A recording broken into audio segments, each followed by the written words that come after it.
Welcome back. It's your pal, the Mod Maid. I am doing part two of this junk journal process of making our By the Shoreline. If you recall from our last video, we had just made the book cover and a few items to go along with. So I was just reminding you what the cover looked like. I do want to show you.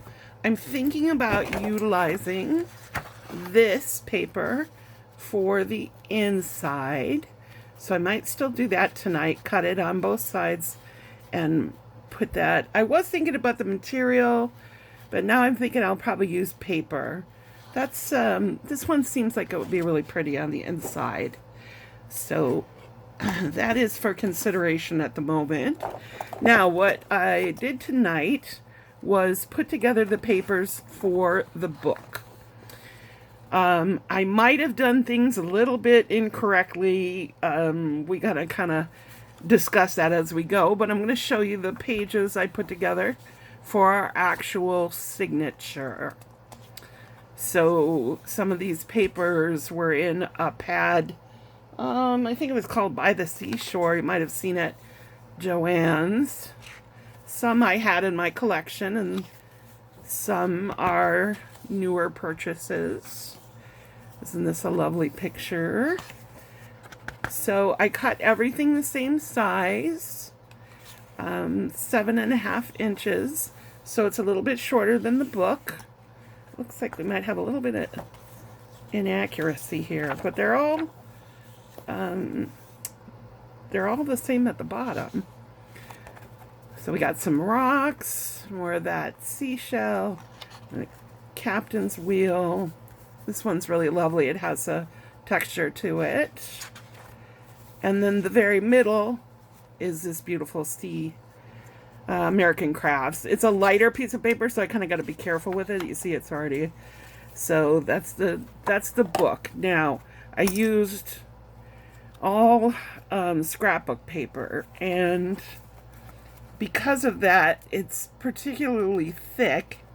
Now, I did use my good Teflon bone folder to try and push them down, but I think that maybe I probably still, you can see right there, probably still did too much as far as they don't want to stay together, right? They're not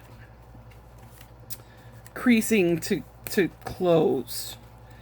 And then you'll see that tonight I did the stitching, and I did stitch that as one signature onto, this would be, I don't know what we call this. Remember, this will glue into here. I figure I'll still cover it up. But I think mistake made is that I used too thick a paper and it won't actually close. So I got to think about this for a little bit. What I might do is undo them and make them into two signatures. That maybe I did too much because of it being too thick. Not sure if I'm making any sense, but there's the makings of a book. I used a kit. This is called an owl, and this kit I got from Amazon. I think they still have it, but if I knew how to link it in the, below, there's still so much to learn. But it was a kit for bookbinding, and it came with the owl, the needles.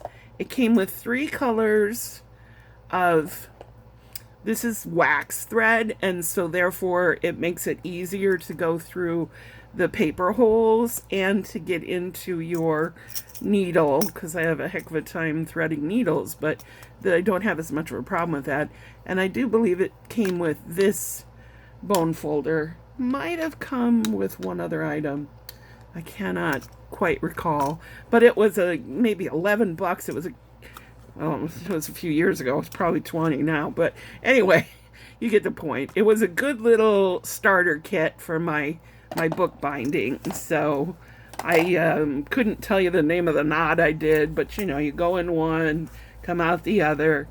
And some people, when they get really good, they have their actual binding, or this is actually showing outside the book.